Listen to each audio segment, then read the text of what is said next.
Chihuahua has settled down in his natural habitat, waiting for a Christmas story.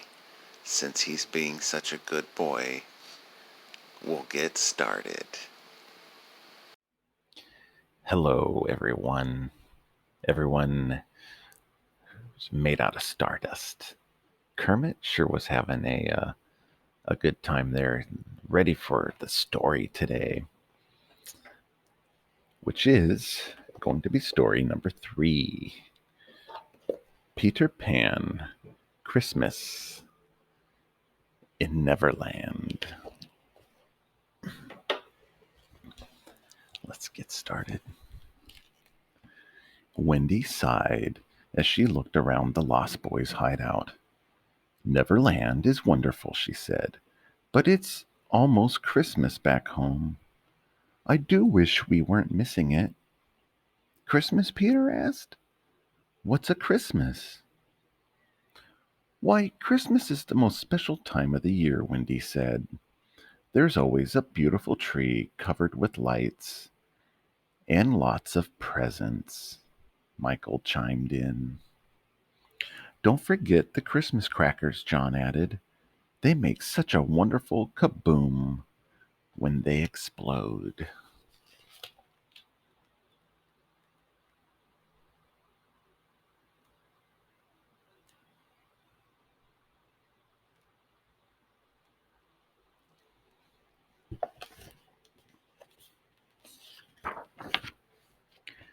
But most important, Christmas is a time to show people how much you care for them, Wendy finished. Hearing Wendy talk about Christmas gave Peter an idea. You know, he said, handing Wendy a basket, a bunch of shells washed up on the other side of Mermaid Lagoon. If you hurry, we can get some before the waves take them back to sea. Goodness, Wendy exclaimed. If I leave right now, I can be back before dark.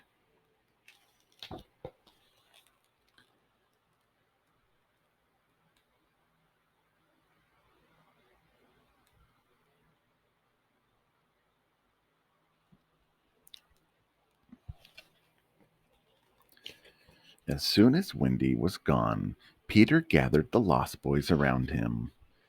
We're going to surprise Wendy, he announced. We'll have a Christmas right here in Neverland. But how? John asked. Peter grinned. Follow me, he said.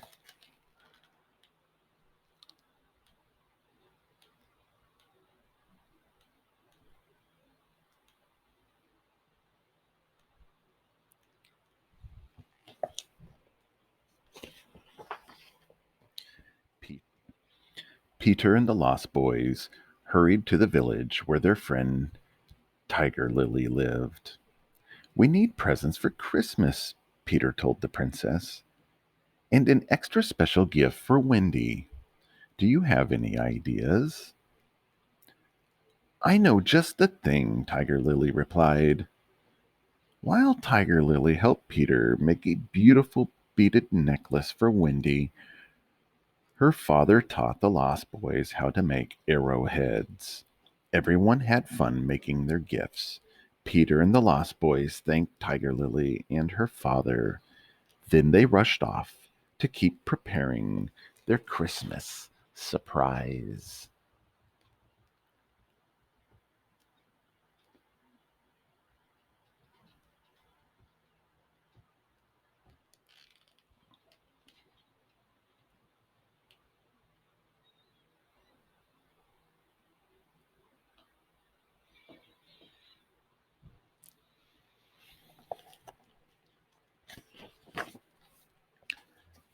The boys took the gifts back to their hideout.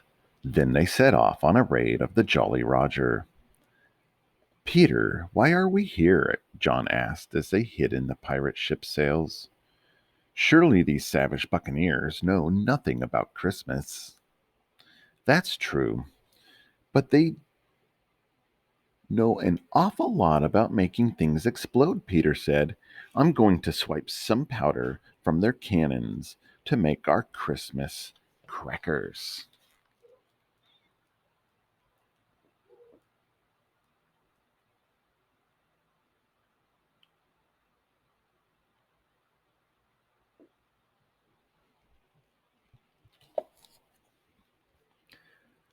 Captain Hook was so busy watching for the crocodile that he didn't notice Peter duck into the Jolly Roger's storeroom.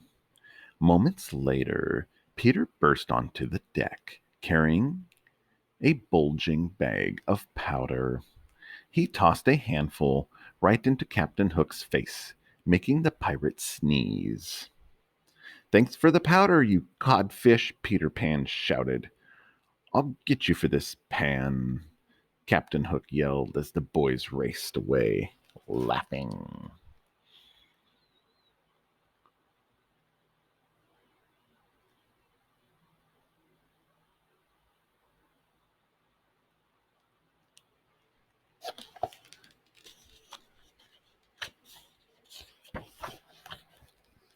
Next, Peter and the Lost Boys scouted the forest for the perfect Christmas tree. But when they got the tree back to their hideout, Peter frowned. "This tree doesn't look so special," he said. "That's just because it doesn't have any decorations yet," John assured him. The Lost Boys went to work.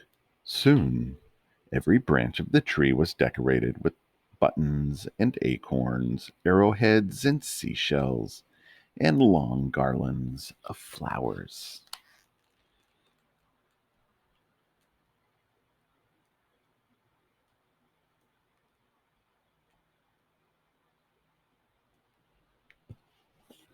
In no time, the Lost Boys transformed the hideout beneath the festive tree. Stood piles of presents and stacks of homemade Christmas crackers.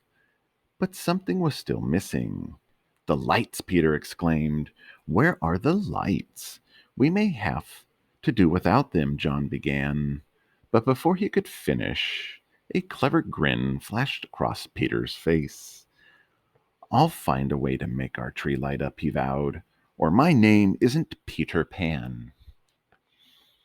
Tinkerbell started jingling, but Peter interrupted her. "No time for chit chat, Tink," he said. "Let's go."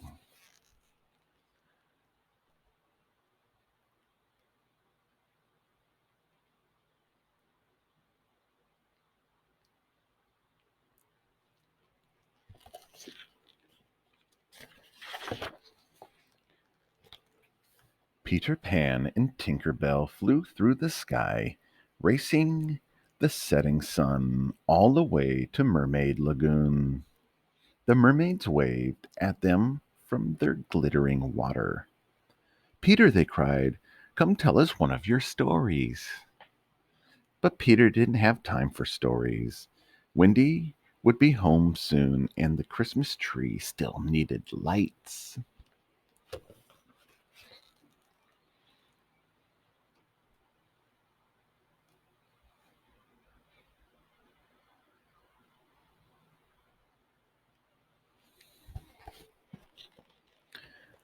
The mermaids shook their heads. "I don't think we can help with that," one said when Peter explained what he needed. "Why not?" Peter asked. "I've seen the way Mermaid Lagoon lights up at night. If you let me borrow your lights, I'll bring them back tomorrow." "Mermaid Lagoon lights up because of our fish that glow in the dark," another mermaid explained as a fish swam by. "The fish won't glow if they leave the water."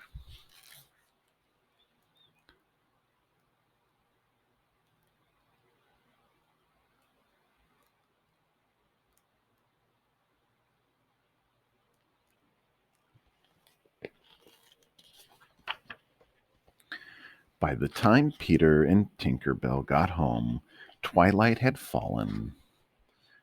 "There's got to be some way to light that tree," Peter said. Tink put her hands on her hips and jingled at him. But Peter wasn't listening. "Not now, Tink. I'm trying to think," he said. Tinkerbell stormed into her lantern, sending flashes of light around the clearing. That gave Peter a new idea. He hollered for the Lost Boys.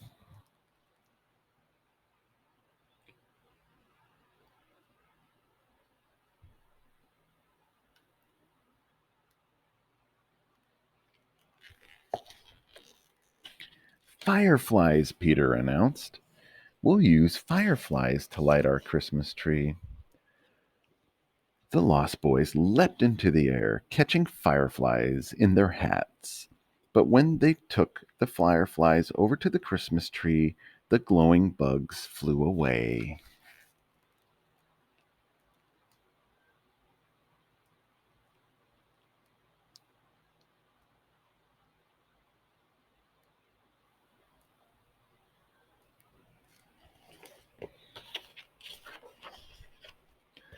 Peter sat down on an old stump. It's no use, he said, defeated. Christmas is ruined. Now, it's still a very nice tree, John said, even if it's getting too dark to see it properly. Tinkerbell peeked out of her lantern. Maybe now Peter would listen to her. She marched right up to him and started jingling and jangling as loud as she could. Peter Pan's eyes grew wide. You mean you can make the tree light up? He exclaimed. Why didn't you say so before?